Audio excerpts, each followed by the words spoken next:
safe space. We ain't never give a reason you should hide. Compile all your questions, we're taking the quest. Join Tarcia on this journey to discover the rest. Go.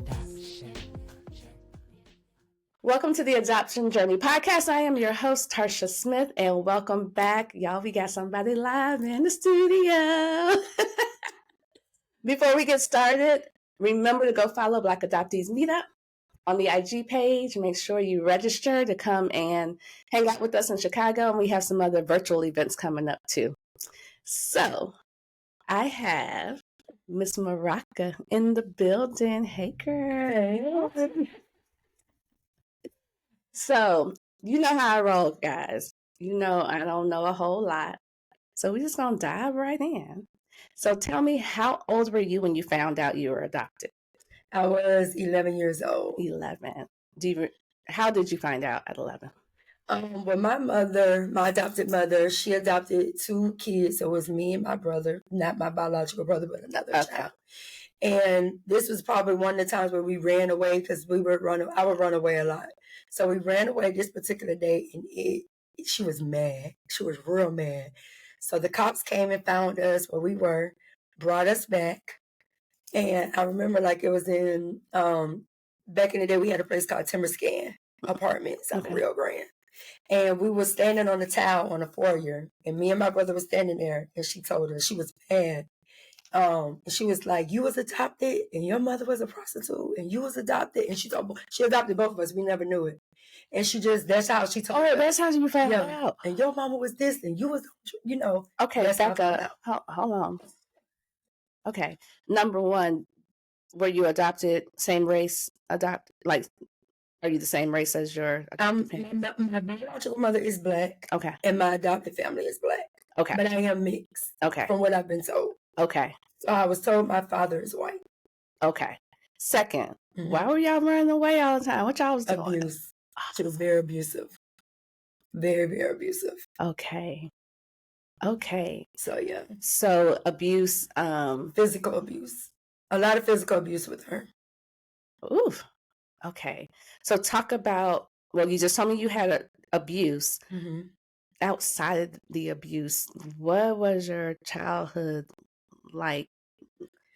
I'm not from Florida, so we're from Washington, D.C. My biological family is from the DMV area, and my adopted family. Okay. So my adopted family, we moved down here, me and my mom, we moved down here probably when I was about 7 or 8. Okay. Just not with my other brother, but just me and her. So she was transitioning to Florida. Hold on. Got to adopted father? She was married, but I don't know him. She got a divorce by probably when I was like 2 or 3. I don't even know who he is. Okay. So she adopted a child. She adopted 2 children, and she was married. And then got a divorce. Mm-hmm. And then just you and her moved down here. Mm-hmm. Where's his other brother? No, he moved later. Oh, he moved later. And he stayed with my grandparents. Okay. And it was just me and her that moved down there. Okay. It's a weird story. Okay. There's no weird story. It's just your story. It's just your story. It's not weird. It's just yours. Okay. So you moved down here to Orlando, 7 or 8. So you're still young. Abuse. And at what point does your other brother move down? Like, how long does that take? Maybe a couple of years. So I was 11. So he might have moved maybe 3 years later. I don't really know. But he moved later. I know that he wasn't here for the first couple of years. That it was just me and her. Okay. So just being you and her, are there any good memories, or are they just all like, child? A lot of my growing up I'm not going to say that everything was horrible, because she was a single parent. So she sacrificed, I'm sure, a lot. She went to work like your average parent. Sure. But I believe later in learning her story, she would say that she would, like, her father was physical towards her. So I don't know if that's why, but she was very abusive. Like, that is my story. Like, I know I've been running away since I was 7 years old. So it wasn't nothing new to me to run away. And where would you go at 7? The neighborhood, my friends. If I have a lot of friends I would be friends, somebody my age. and their family would just either like take me in or they'll like me. You know, I have like a real outgoing personality, so a lot of people just gravitate towards me. And nobody was calling the people? They would. Yeah. My mother ended up going with this guy who, and a lot of times I went to Pine Lock Elementary, and a lot of times DCF would end up at my school and would call me into the principal office, but it would never follow through. It would never be like, you know, you got taken out of the home or anything? No, because I always run away. So my runaway would like I end up in a lot of programs, detention centers, like programs within Orlando, Outward Bound, House of Hope.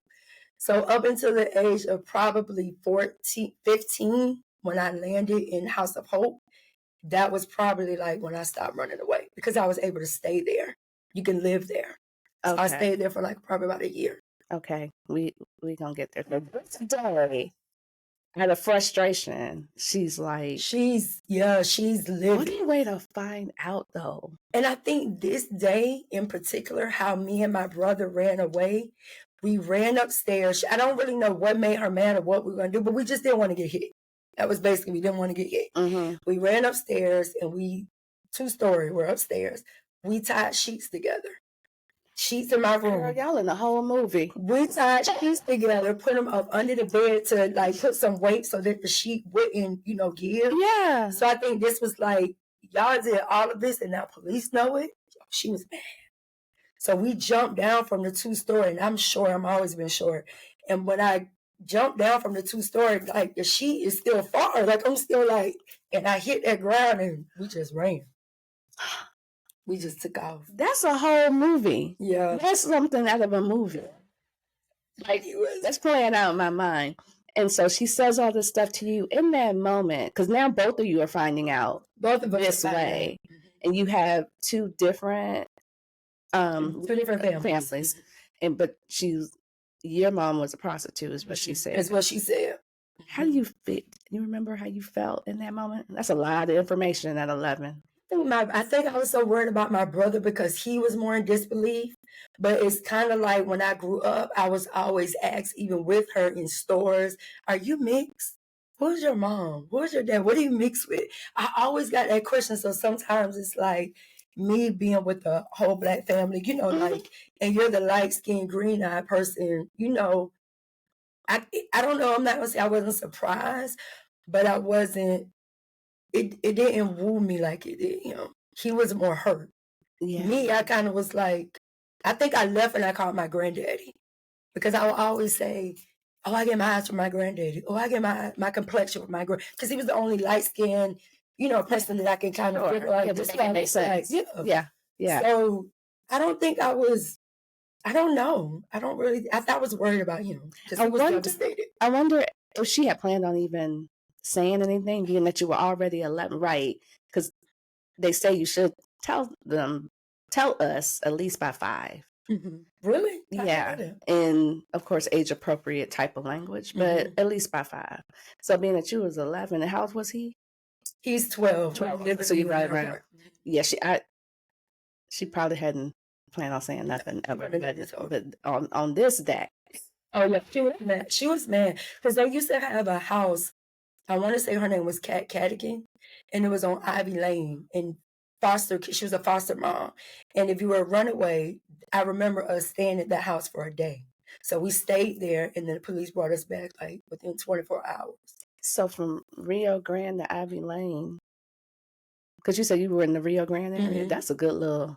Yeah, that's a distance. But the police let us stay there. Oh, okay. They placed us there for I guess like 24 hours. Okay. I guess it gave us some space because we had ran away. Right. And then we had to go back the next day. That's amazing to me that you guys keep running away. There's already been reports of abuse and nobody took you out of the home. No, it wasn't until I was 14 until something traumatic happened to me and then I got kind of taken out. Okay. Here we go. That's a whole Charlotte's episode. Okay. Mm-hmm. So, do you want to talk about what happens at 14? This would be really new. I can. Okay, tell what you want to tell. Whatever you're So comfortable with. at 14 years old, I was sexually abused by my sister. My adopted mom had 2 kids. She ended up having 2 kids since we've been in Florida. So she has a son. Hold on. Wait. Just for myself and the listeners. Okay. So she adopts you, adopts a son, She adopted 2 kids. and then she had 2 biological kids after the fact. Way after the fact Okay. of moving here. Of moving here. Mm-hmm. Okay. So does she remarry? No, not. Okay. I mean, she did, but it was late. I was an adult back then. Okay. All right. Proceed. Okay, so about the age of probably about 14, my mom would, her boyfriends will always come and live with us, which I kind of expected. You know, they would always come and stay with us. But my sister's father basically got charged for statutory rape with me. So that was, I guess, probably like the final straw that I had a coworker. And it's crazy how you can remember certain things because her name was Sherry Gibson. Never seen this lady again in my life through that process. But I think when she read my file and she saw what I had been going through with the abuse and just different things, she like advocated for me. Mm. So that was like my little angel. We all have one.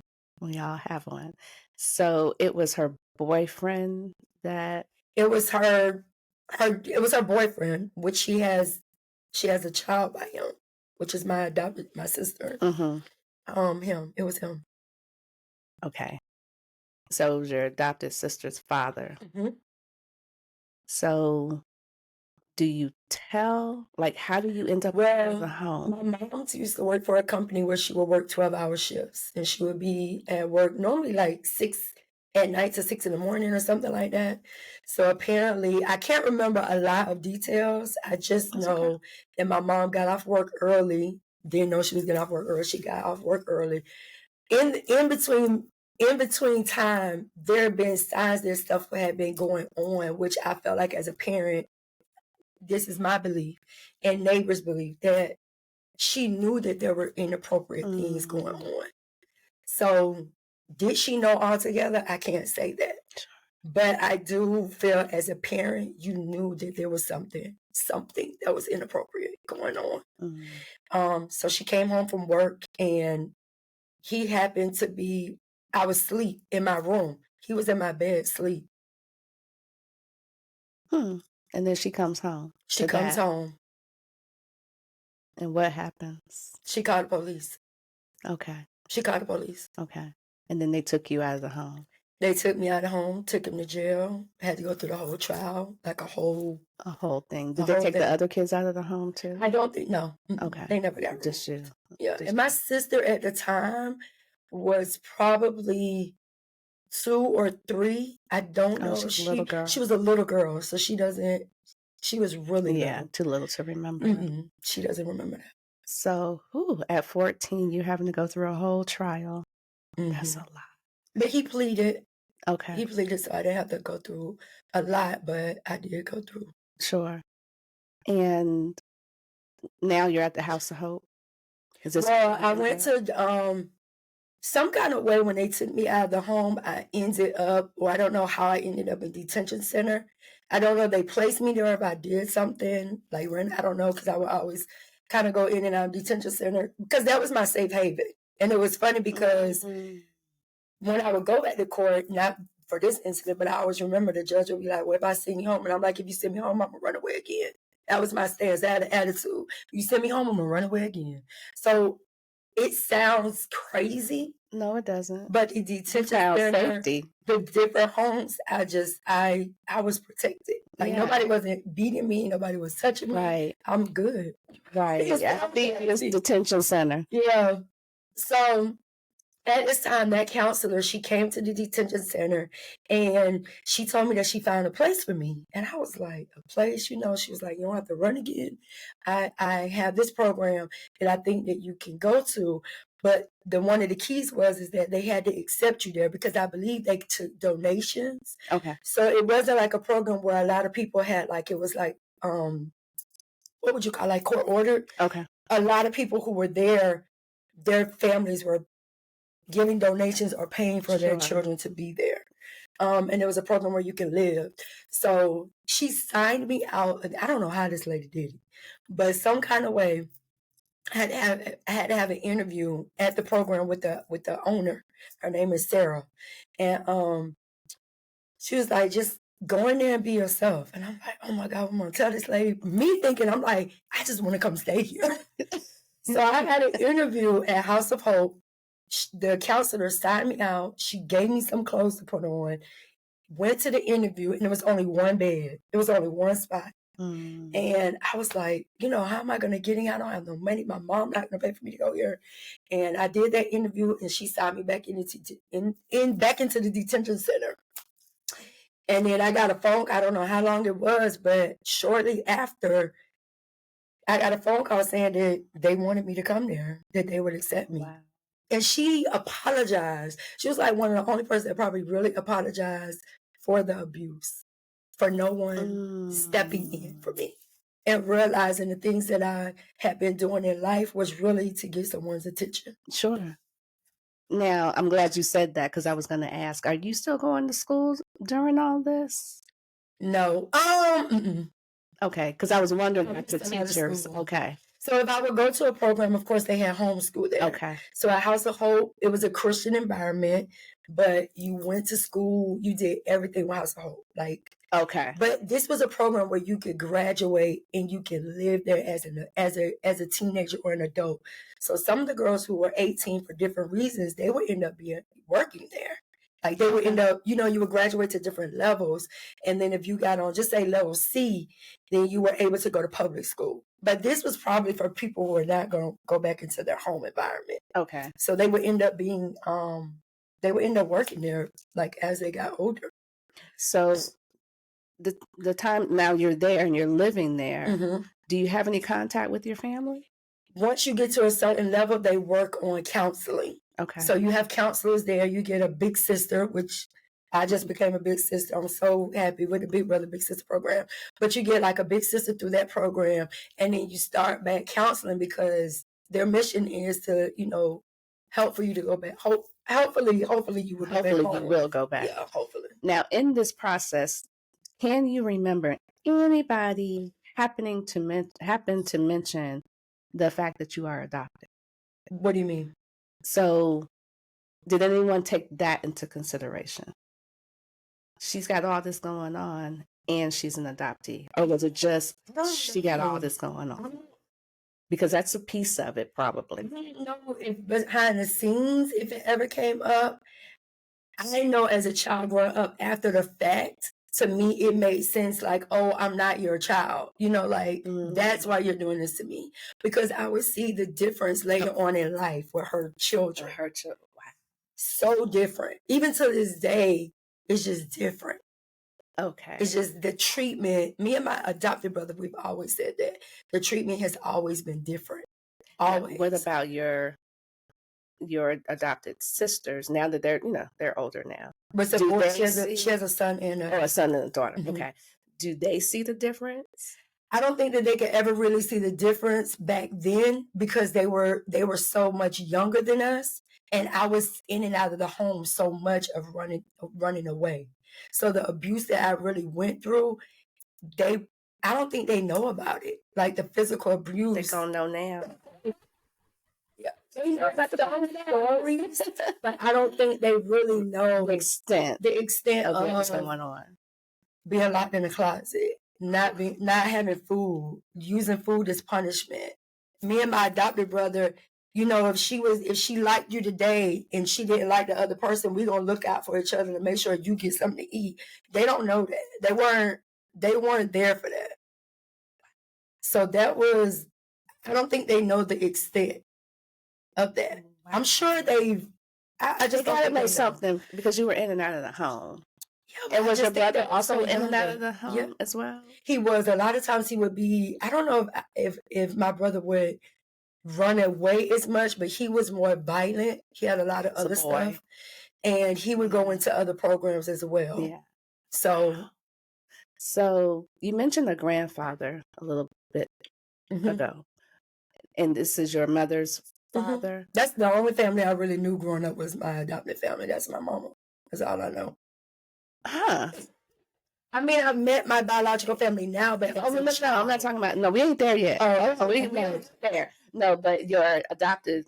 Because I'm wondering, all this is going on. What about the extended family that you're around? We're Adopted. Oh, everyone's in DC. Yeah, we're in Florida. I had one That's set of cousins right. who are my adopted family. I had one set of cousins that became. That's why she moved here. It was like her first cousin. So I stayed with them a lot. DCF will call them a lot. They even offered at one time, her cousin offered to take me in. And I ended up staying there, but they offered like, let me help you. And she wouldn't. She wouldn't. I don't know if it was, I don't know. I don't know. It's just like, she just wouldn't. She didn't want nobody to help, but then you would have to admit that you're doing something and something else is going on. Sure. So if you're in denial and you're saying, she don't need to come stay with y'all. It's her. Especially when you're like, it's Morocca the bad person. Is she doing this? She's not seeing the physical. Having some self-responsibility in any of it. Yeah, because you just off the chain. Off the chain, you just bad. The neighbors think you bad. Like everybody thinks you're bad. Is going to think you bad. Did you think that about yourself? I don't think I thought that I was bad. I think that I wanted out. I just didn't want to be there. I just wanted somebody to like protect me. But I don't think I was bad. I remember when I stole my mom's car. I was bad. Where you was going? And I couldn't drive. I couldn't even drive. I got the label. The people from across the fence. I took the car, I can't drive it. Can you put it back? And then they go, but let's go take a joyride. Okay. Next time you put it back. Can you put it back? How old are you? 14. I was bad then. You were acting out. I was acting out. I couldn't even drive the car. I was waiting for hey, y'all come here. And that's what I did. Literally. Cut through on the city road. And we moved around in Orlando. But yes. Can you come, please? I can't put it back. I backed it up. And can't put it back. Well, did you get it back? I mean, eventually, when we came back, we saw the police and everybody ran it. I got it. Oh, God. Yeah. I wasn't bad, though. You was acting out. I was. You were definitely acting out. I'm sure I gave her a couple of gray hairs. I'm sure. You and your brother, I'm sure. So when you get to the House of Hope, do you start to settle down? Because now you're in these teenage years, and we just kind of be off the chain anyway. But House of Hope is, to explain House of Hope is to explain you're cut off from the world. Like there's no secular music. Everything is Christian environment. But when you come from, and I try to explain this later on in life, when I started going to like a Pentecostal church and I had to give up pants and makeup. Like when you come from the things that you come from and you've been through some things, giving up those things, I don't care. I don't care to give them up. I'm just safe. It doesn't matter to safe me. now. Like, it doesn't, I can't listen to music. Okay. Well, other people are kind of like sneaking. It was like, I'm girl, safe. I'm good. Because I'm safe. Yeah, I got a house of mom. Y'all feeding me. Like y'all are nice to me. Nobody cussing me out. Nobody hitting me. It was like a safe haven. And so you kind of just gravitate. I didn't want to leave. I was gonna stay. So how long did you stay? I stayed about a year. Until by the time I graduated House of Hope, I'm now going into Oak Ridge in the 10th grade. So you do schooling there. You do a PACE program. You go to school, you have teachers, but you do everything there. Okay, so then you go to Oak Ridge by the 10th grade. By 10th grade. So you go to church outside, you build relationships because they do take you to church. You do go to the grocery store. They try to build you with other relationships, but as far as like a safe haven, you're really not communicating with your friends, outside world. Okay. You're living in this program. You're working a program. And do you... Now, I want to hear about these high school years when you get to Oak Ridge. Because like I said, we become different by the time we hit 14, 15, 16, and we in high school. Now you're in high school, going to school. What's that? 10th, 11th, 12th. What does that look like? It's good years to me. She was wild now. I mean, I think in house of hope, it taught me a personal relationship with God. And I think by then, because they offered counseling, I wanted to stop running away. So I wanted to, live a normal life. So, okay, I'm just trying to understand. Mhm. You go to school, then you come back home to I house. eventually, You go back home. no, I go back home. By college, I'm back home. Okay. So we worked on going back into the house. Okay. So I did eventually go back home. Is it different at home? Oh, yeah, it's very different. Okay. It's very different. Why? I mean, it's like, because I felt guilty. I felt like in those years, it took a minute for me to get there, but in those years, it was like I knew what I was doing with the abuse, if that makes sense. With the sexual abuse. I felt like I said this a long time ago when I had to speak at House of Hope. This was when I was an adult. I didn't realize until I became an adult that I traded one abuse for another abuse. I didn't know that at the time. I just knew that when my mom would have her boyfriends and they came to live with us, I didn't get as physically abused or didn't get that much abuse when they were there. Ooh, traded one of those for the other. It took the attention off of me, if that makes sense. I got attention now from other men because her boyfriends were always younger than her. So they were always like in their 20s or something, and I would get the attention. Sure. But it just wasn't what I was looking for. I did not realize that I would be trading one abuse for another abuse. Oof, that's deep. Yeah. That's deep. Wow. Yeah. So I had a lot of I asked for it, I did it to myself type of thing when I was kind of going through high school, So but you didn't know. I know, but I just. But in high school, that brain is not. And then I felt a lot of. Now, my sister not gonna ever meet her dad. She's never gonna know the story. She doesn't, because now it's like obsolete. That part, it happened, and now it's just silent. It's silent. And then you go back home. Then you go back home. Was it kind of like nothing ever happened? Yeah. Or does mama get counseling outside of? I don't think so. Yeah. It's silent. It's silent until questions start being asked. From my sister, of course, later in life. And not she didn't know about that. This is gonna be probably brand new to her. But questions be like, where's my dad? Why can't I talk to my dad? But now she's like in her 20s. Okay. Because mom won't tell her nothing. It's silent. Being an adopted child was like silent. It was like a secret. So you don't really deal with a lot of stuff. You just kind of like sweep it under the rug. That's what we do as a people. Let's sweep it under the rug and keep it moving. Meanwhile, people are just bleeding from the inside. Trying to just push forward through life, and then taking all of the baggage with us, and we can't understand why we act the way we do why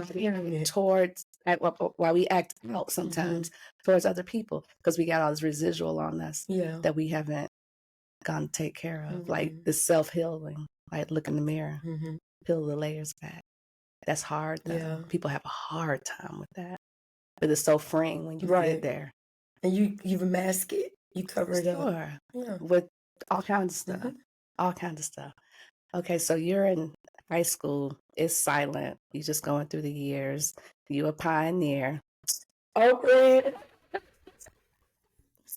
What? Let her have it. Okay, so you leave Oak Ridge. What do you do? Do you go to college? Do you? I'm pregnant, but I do graduate. 93. Okay, we class of 93 together. Yeah. Okay, so we have go class of 93.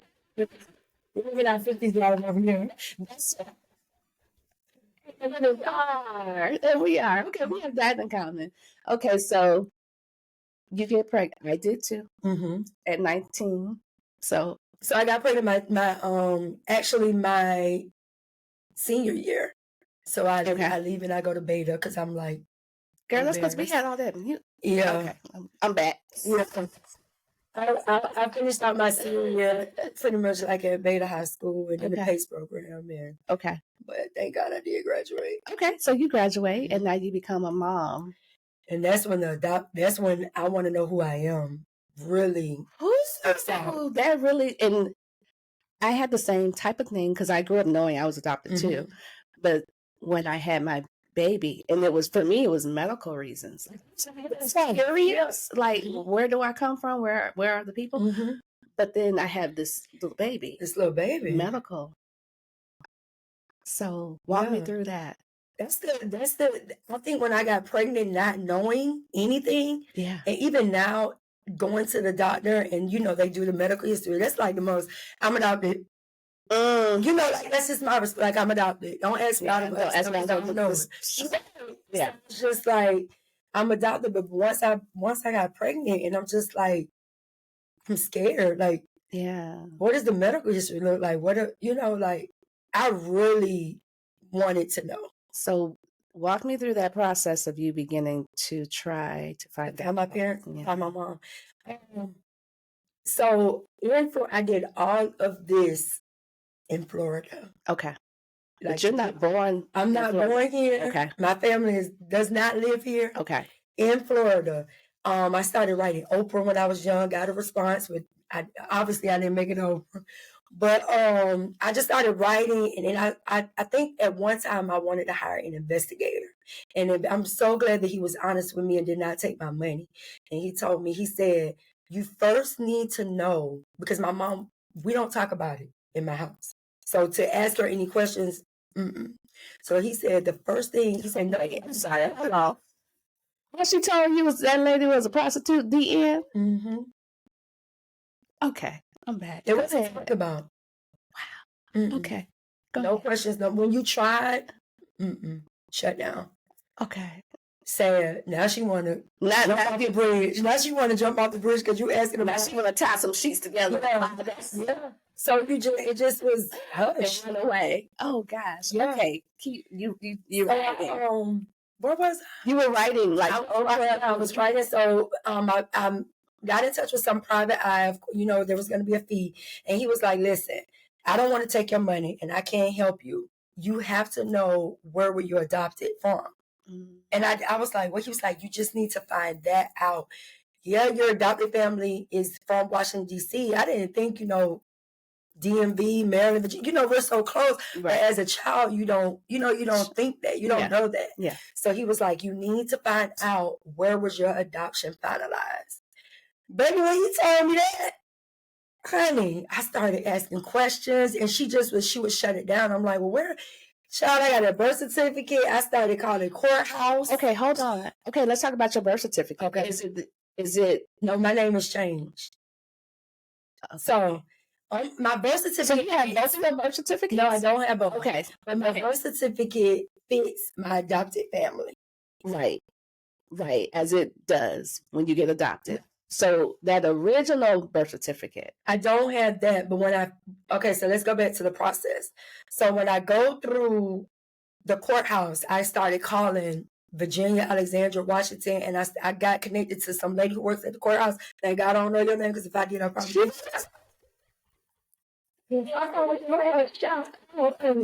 So I gave her my information, and over the phone, it was like she had my file in front of her. And then she was just like, well, no, you, and she just started talking like and I'm just like, wait, what? That's an angel. Because it doesn't always go like that. Listen, I'm going to tell you what you need. And this is in the 90s, right? Yes. Yeah, it don't always go like that. She had my file in front of her, and I remember her telling me, I have your file in front. I'm like, you got it. So she said, I'm going to send you out this packet. And I want you to fill out this packet, and you're basically going to request for your seal of adoption to be broken. That's the only way that we can help you. And I'm like, what? The laws are different in every state. Really? That was not my experience. I was born in Chicago. I'm living in Florida, and I was living in Florida trying to do stuff too. Go ahead. So she sends me that packet, and I fill it out, and and at the time, I just wanted to find my mom. I didn't know about nobody else, nothing else. Right. I just wanted to find my mom. I didn't even know if I had a dad, but I just wanted to find my mom. Right, that goes first. Yeah. So I sent everything in, get a response, and the response that I got, first they're doing a search. So I guess they do the search and they try to find and mail out all these things. So it's like a waiting game. Really is a long process. Back then it didn't seem like it was, but it was long. And this is I'm in my late 20s now, where I've gotten the courage to like do all these things. Okay. And when I get this packet back, then later on, I get a letter telling me that social services gets in contact with me. So come to find out, my mom gave all of her children up through the state of Virginia. So I was born in Alexandria, Virginia, which is on my birth certificate. Okay. So, my family's from DC, but I didn't, trying to connect the dots. So through social services of Virginia, they got in contact with me, we're going to help you, because now it's court ordered for them to help me find my mom. Girl, do you understand how much of a blessing? Really? Girl, everybody's story like that. Some states still won't let you do all that. Really? Yes.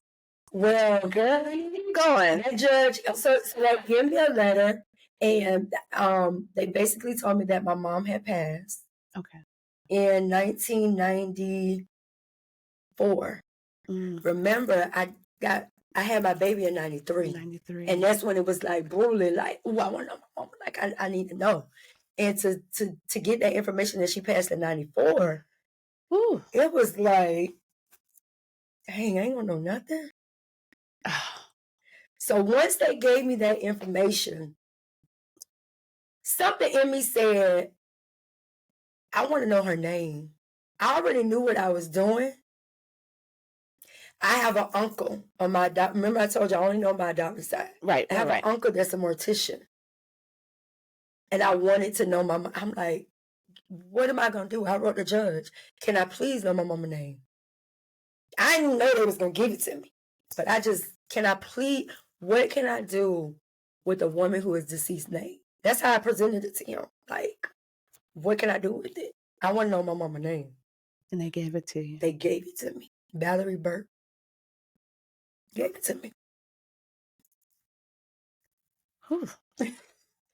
Gave me her name.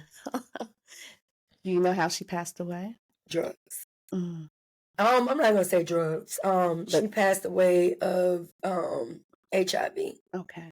But so she had a life sick with not getting off of drugs and the life that she lived. Yeah. But yeah, she passed away with HIV, pneumonia, all of that, just a domino effect. And do you know how old she was? I think she was 36 or maybe 38. Okay. 36 somewhere or 38. in her 30s. Not old at all. Not old at all. Wow. Mm-mm. So you get her name, and then I what? get her name, and it was like, you would have thought that they gave me her. And okay, so let me rewind. When they broke the seal of adoption, they give you a letter. They sent me a letter in the mail, which was called a non-description of my mom and of me. So it told me about how much I weighed.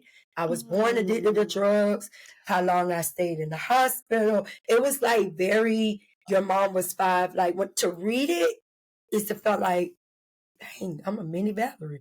Like, to read some of the information. So you were born addicted to drugs. Mm-hmm. When you read something like that. And to know, I think she probably was on drugs, and I think she got pregnant when she was, I want to say 14. Okay. But I think she was on drugs at a very young age. Wow. But to read a lot of stuff and, it was just like, wow. But in that description was, you have 4 brothers. That hits different, don't it?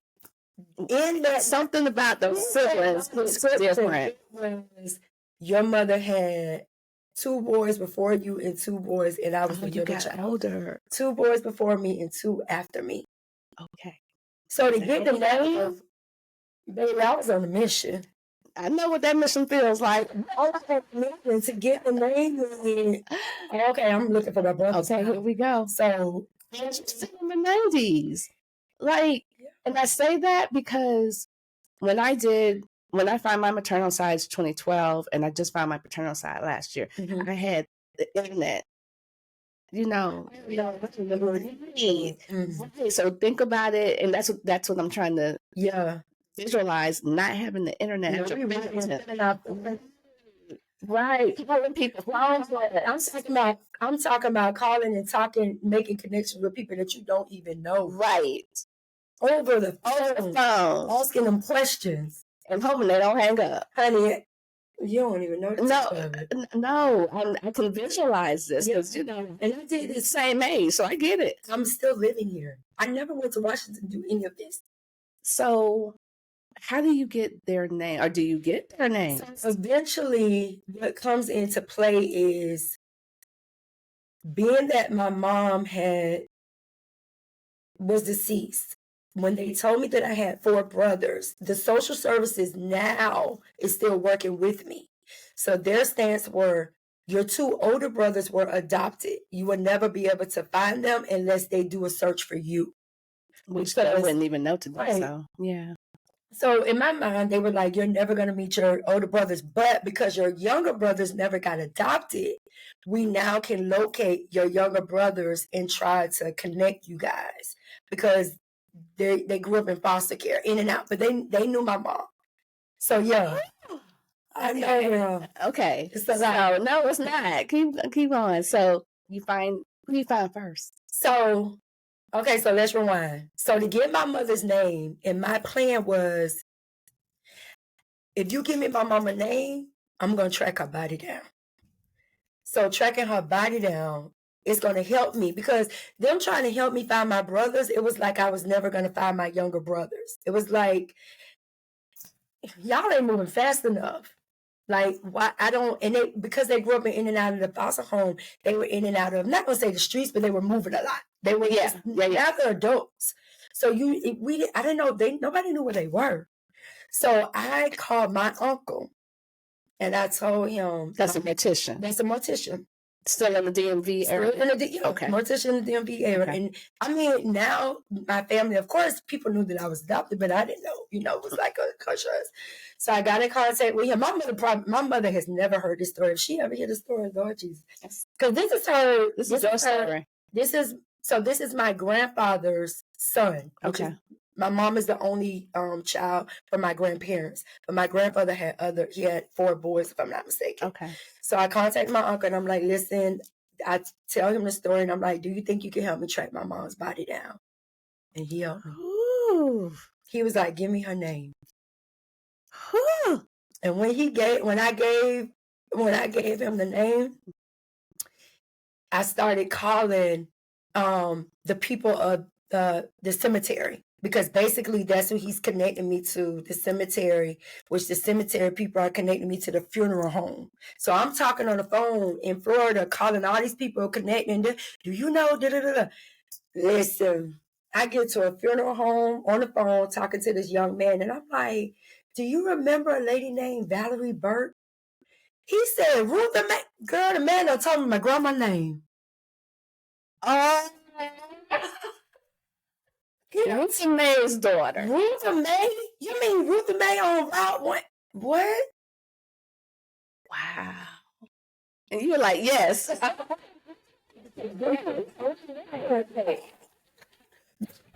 What? I tracked my family down just like that. Just like that. But one day, how I got connected was, one day I was at work and I used to work at a public school board, and I got a phone call. It was the social service. And she said, this is going to sound crazy. We found one of your brothers. And I was like, oh, okay. I'm thinking it's one of the younger ones. They found my oldest brother. They found my oldest brother who they told me I would never meet. Yes. Do y'all need a minute? Because I think I need a My oldest brother, God, he told me I would never meet. How you feel in that moment? I just was like, I was at work. You're like, y'all, I got to take this the day off. I said, wait, what? And she said, we're going to give him your information. And basically, he had to now respond to me because apparently, so my older two brothers got adopted together by the same family at the age of like, oh, well, that's good. 8 or 9, but their family told them that they had a sister. So when my oldest brother got 18, he put in the search for me. That's the only reason why I was able to connect with him. This is why, so I have a similar story, but I was the family secret. So I have an older brother on my maternal side. He didn't even know I existed. Nobody knew. So nobody knew to come looking for me because they didn't know. If you weren't my mother's age or older, because he was 2 when I was born, too little taller. And she was only 15 when she had me. This is why it's so important, or some of the reason, to tell the adoptee. You're right. In the family, just because it's not keeping these secrets. Yes, but you think about it. My adopted mom could have told me because I'm thinking like, so you knew I had. Oh, absolutely. She knew that. She knew. What? She knew. She don't tell none of it. None of it. Okay, get to the brother, girl. I can't wait. So the lady tells me that you have to wait for your brother to contact you. We gave him your information. He's gonna call you. He's nervous. A week went by. I told her they like he didn't call me. What's going on? So anxious, so anxious. But she was just like, "We're gonna reach out to him." He was nervous. He was scared. He didn't. He didn't know what to expect. And this is like he did this at 18, and now I'm about to hit 30. I'm like late 20s now. So I'm out to dinner, and finally, like a week and a half probably go by, and I get a phone call. Baby, I screamed and cried. I had to leave out the restaurant. I'm just crying and just like, and I told him, mind you, he only think that there's 3 of us. I then shared with him, no, we got 2 little ones. We got 2 more brothers. What? We got 2 more. He never even knew that. Where is he living? He lives in Virginia. He's still in there. He's in Virginia. Do you take yourself back to the DMV? Okay. Travel with my mom back and forth during Christmas and summers to go to DC. Throughout the summer, you'll go spend summers and Christmas. But I mean, I didn't know. I was a child. You were a child. I'm just visiting my family during Christmas and summer breaks. So, and as best you can, what is it like for him to talk, for y'all to this connection, this phone call? I don't know. I think we both were in shock. Okay. I think it's a moment where you never thought you would ever get. It's like, it's so disappointing because you're searching for a person that you think you're going to find, which is your mom.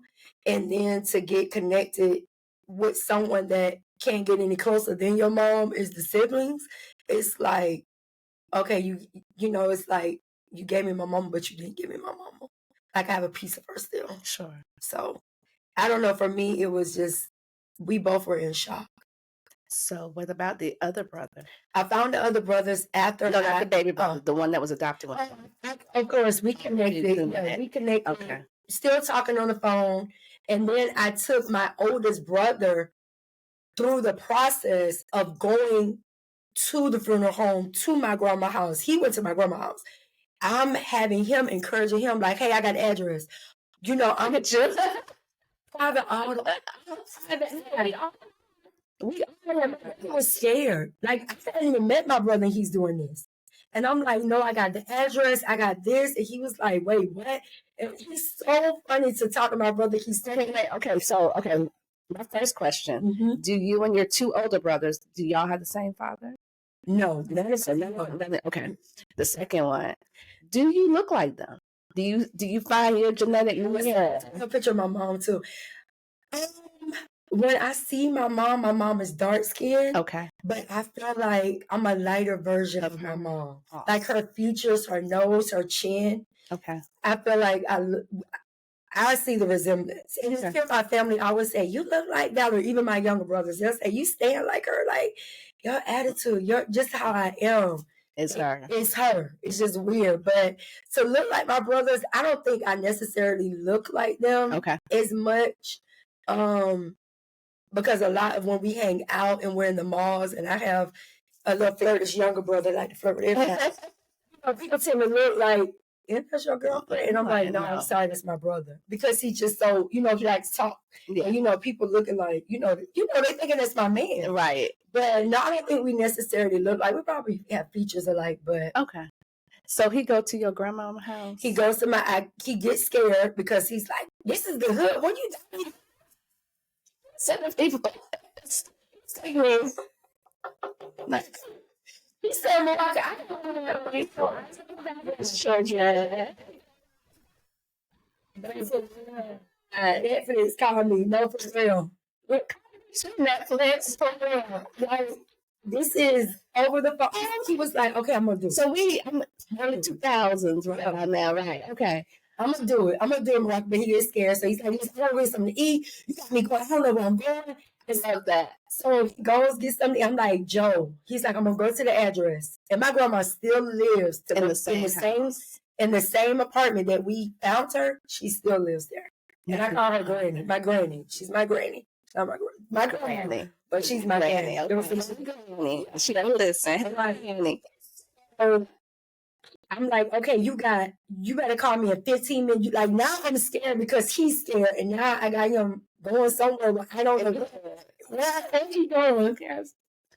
But I could send you to the hood, y'all. They always saying, yeah, that's it. Okay, so he gets there. Grandma knows y'all exist. Grandma knows that we exist. So he knocks on the door from where, and my aunt was there. So from what I was told, he knocks on the door, and my brother said, hi, do y'all know Valerie Burke? And my aunt there, my grandma there, and they probably like, yeah, we know Valerie. And he said, I'm one of her sons. They said my grandma grabbed her chest. They said my granny grabbed her chest and just was like, wait, what? Y'all finna make Granny and pass out. No, for real. I'm nervous in Florida because he hadn't called me. It's 30 minutes. Now I'm scared. I'm like, I don't know what I do. Where are you at? I'm sick of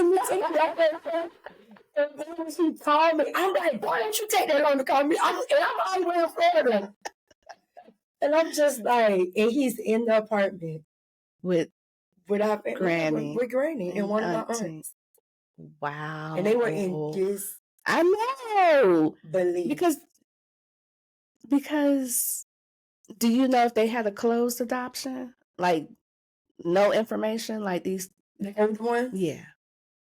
What do you mean? What I mean by closed is like the information? Right. I don't know what their family disclosed to them. So I think their adopted family was very open about, I don't know like how detailed the information, but they were open to let them know that they had a sister.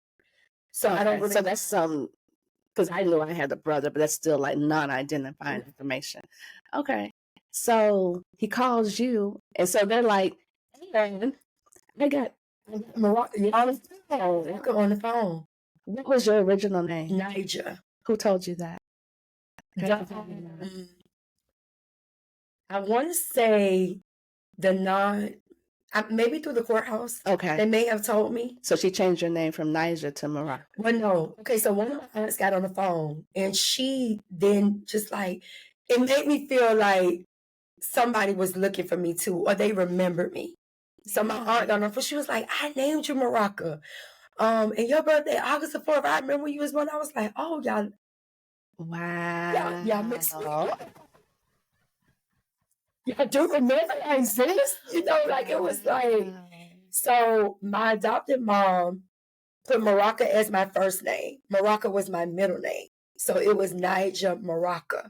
So she gave me Morocco and then gave me her middle name, Michelle. So Morocco Michelle. So she dropped Nija altogether. Okay. So Morocco, my aunt told me, is that she named me. And it's so funny because parents, don't lie to your children. Be honest with us. Tell them the truth. Please. So my mama, everybody will always ask my mom and me, well, where did you get the name from Morocco? And she would say, I always wanted to go to Morocco. But my auntie who named me was actually my Aunt Helene. Shout out to my auntie. My Aunt Helene was born in Africa. So my granny was married to someone in the military. And my Aunt Helene was born in Africa. And that is where she got the name from. Right. So it was Morocco, but she added the A and put Morocco. Wow. Never would have ever known that information. Never would have known it. And it probably seems like it's nothing, but it meant a lot. It's something. Yeah. It's absolutely something. It made me feel like I mattered. I was important. She told you your birthday. I remember your birthday. Wow. Yeah. Was she older than your mom or younger? She was older. Okay. Yeah, she was older. Okay. Wow. She was older. So do you remember the first conversation with Granny? Not really. I mean, I talked to her on the phone, but definitely I remember the first meetups. I mean, she was in shock and just like, oh my goodness, they all just were in shock. Yeah. We were just, dumping this because one of the pieces that my younger brothers that I found later on, don't ask. Hold on. We're going. One piece that they told me is that when my mother passed, they did not know that our mom had other kids. They seen it in the obituary. They reference y'all in the obituary. Yes, they seen it in the program. So my brothers, they didn't even know, who are these. They didn't know. It was a secret on both ends. They didn't even know. To be referenced in the obituary. Mm-hmm. Wow. So they named all of her children in the program. Wow. Mm-hmm. So how do y'all find these younger two brothers? But now that we know, I'm at my granny house, everybody's there. They know where they are. Because they tracked them down because they knew our family. So they knew the aunts, they knew the mom, they know, they were in and out. They never got adopted. Right. So the family was connected. So their dad was always connected with the mom and with my family, with my biological family. Gotcha. So they know y'all exist because you were in the program. But when they meet you, it was, it was a shock because I took my daughters with me. How many kids do you have? 2 daughters at this point? Okay, so 2 daughters. Okay, and they're probably like they're elementary, so maybe like 10, 9, 11. Okay, so they're still elementary. So yeah, I'm excited for you. You've already done all this because I know what it's like to walk this path, and then to meet these people, and then to actually meet up with these people. And when you met up that first time, did the whole family come? The whole family. That's so overwhelming, isn't it? Yeah. You're like, wait, but were you with your... Before I go up there, I'm now in contact with all of my brothers. So we're building a rapport over the phone. Right. So we're constantly talking. We're constantly, it's still going to feel a little weird and awkward. But now it's like just putting the face to the name because I'm constantly calling them. We're talking, building rapport with each one of them because they all didn't grow up together. Ooh. So that was a lot. But we all meet up. Which was hard. It was very hard to even, because boys, what I've learned being adopted and meeting my biological family is that, of course, we're women, we're nurturers, we want all these answers, but my brothers did not feel the same. I could speak to that. My brothers did not care they did not care. They just did not have, Morocco, we love you, we'll come and meet you. We'll come and be with you. But all that other, what I wanted, kumbaya, baby, they weren't with it. And you know what? Mm-hmm. I have that experience on my maternal side. I have brothers. And I feel like that's what I get from my older brother. Ooh. But on my paternal side, I have sisters. It's real different. Mm-hmm. It's real different. I have often wondered, is it because male, female? Is it because I don't know. My older brother would tell me, I'm still processing. But I mean, I found you in 2012. I don't go tape. Yeah, develop that. So the process is over. But I just found my sisters in 2023 in the relationship. It just looks different. It looks different. So that's interesting to hear you say that. They weren't like that necessarily with me, but because I'm now, I am my granny. Like, yeah, all these pieces of your mom. it's my granny. Yeah. Like, and they don't even, my aunts, they don't even call, they call her Ruth May or Maid or, So like everybody. and I made that choice. Like, you know, everybody's raised differently, but we call aunties auntie. You know, you call them by their aunt. Right. It's just a respect level, but I can't. Like, that's my great. That's why I say I call her grand, because I can't call her Ruth. I just can't. Yeah. I get that. I get that. It feels weird. Mm-hmm. And, you know, I've learned to respect their feelings. It took a while to respect their feelings and understand where they come from, and their space and their healing looks a little bit different. Sure. But over those years, it was always, when I come up, I'm expecting y'all to be at Granny House. And they did it. They fought. They didn't want to. But they did. They did it. Even if it was for 15 minutes. Yeah. But they did it. But they did it. Yeah, I'm going to need to see, like, the picture. So let me ask you, do you know any information about your birth father? Oh, don't lie to your church. No.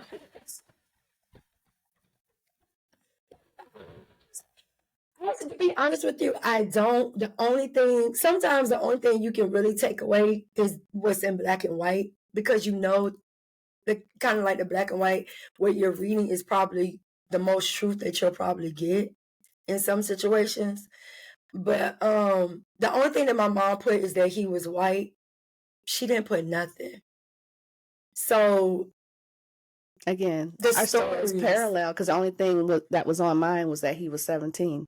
The end. That was it. I always knew this. I always said, when I get ready to find my paternal side, I'm going to have to take a DNA test. And that's where I started. I did one through Ancestry. And it just unraveled from there. And I found it. Sure, but I didn't do the DNA test. I did the part. Well, no, yes, I did. But it's always second and third, and then you all the way in. They give you an estimate based on the amount of DNA, because, like, for an example, my half sister on my paternal side, she took one. It says maybe first cousin, but we know we're half sisters. So it's the amount of DNA that you share. And so I went and started researching that and looking that up. Okay, I know what this says, but I really wish I can find that missing piece. Like, I did the ancestry, I did the DNA, but it just wasn't nothing connected for me. I mean, I got some second cousins, third, like, you know, they give you so many numbers, but I will say this, and I'm not getting paid to say this, but I tell everybody, if you're going to do the ancestry test, at least for a couple of months, I pay for the subscription because it opens up everything. There's only so much you can see when you don't pay. So I did it for a couple of months just so I could see everything and start pulling pieces together. So that's what I personally did, and that's what helped. And then after a while, I cut it off. Yeah. And I've heard stories through my family of who my father was, and just different stories. And it just, I mean, from your birth family. From the birth family. You just don't know what is true. I've heard so many different stories. Do you remember what your DNA told you were, like the percentages? Or it did. I can't remember. Okay. Like, to the detail. I know something is like, what, Ireland or Scottish? I'm just like, wait, what? What? I'm from DC. You talking about these people you're talking about? That's so funny. But yeah, I mean, it did give a breakdown. I mean, obviously, I got something in me, you know, like some type of mixture. But it's just, you know, a lot of people tend to think that I'm Spanish, but I don't think it was really anything like Spanish on there. You don't look Hispanic to me. I'm definitely multiracial for sure, but I wouldn't look at you and be like, she black in something. Yeah, that's what I mean. Yeah, that's what I see when I look at her. She's black in something. I would love to, I would love to know something, child, because this adoption, baby, them Yeah. Well, so my last question I want to ask you, and I want you to talk to the people. Mhm. If there's anybody, because I want to say this is her first time telling the story. This is her first time doing a podcast. And she just sat here and just literally just talked. Are you helping somebody? I hope so. So for anybody out there that wants to tell their story, hold on, let me say this. How we even got connected, she opened her mouth on Facebook. And people started tagging me like crazy. Yeah. And that's what happened. So for anybody that's ready to just talk, what advice would you give them about their adoption? What would you tell them? That's ready to talk. That's ready to say, like, I'm ready to tell my story. I got this story and it's on the inside of me. And as hard as it is, I'll just say let it out. I think I did a video this morning. I was like, you have to get out of the feelings of their hurt, like your mom, or how they would feel, siblings, and what it looks like to them, because only you can speak your truth. Only you know what you went through. And I think I said this morning within myself. I said, I'm no longer looking for validation. I don't, like, for my mom or for someone to validate that this is what I did or admit this is what happened. I don't look for that anymore. It's my truth. It's my story. I validate myself. And the moment I open it up and I talk about it, you know, I feel like I want to help somebody. I feel like everything that we go through in life is for someone. It doesn't have to mimic the same. It doesn't have to look the same, but it's some type of hope, inspiration, motivation, encouragement. Because baby, be sometimes where you want to jump off the bridge, but it's somebody that's going to connect you. They're going to be like, hold up, baby, I want to jump too. But look where I am today. So it's like, you just got to tell it. And stop being scared. Because baby, I'm scared. I ain't going to lie. She looks scared. I just be so, and then you got to get out of offending others, you know, that's so connected to it. And it just, I don't know. I can't stay stuck. It's just like, okay, Morocco, let's do this. You did amazing. Let's do this. You did amazing. 50 in all, let's do this. You did amazing. You did amazing. Shout out your business. Let the people know how they can. One Slice Missing. So my husband and I, we own a baking business, a side business, where we sell flavored pound cakes, custom cakes, cookies, all the little stuff that you know, some of them hips, honey. So follow us on One Slice Missing. Yes. And is that on Instagram? It's on Instagram. You have to drop the G on Instagram because someone else had that. I think someone else had it. Okay. But on Facebook, it's One Slice Missing on everything. It's everywhere. And I will make sure that I tag that in the description so you can find the cake. And hopefully we can get her to make a vegan cake. But I know not doing it first. I told you to get in the vegan. I'm going to try. I just made a vegan cake. Just do it. I need to do it and you can be my taste tester because to me it's like, do it. People probably say like, do it. Do it for me. Do it for me. I want to thank you so much for coming. You did an amazing. Thank you for opening the door. Absolutely. Girl, I pulled her kicking and screaming. No, for real. No, for real. Did that.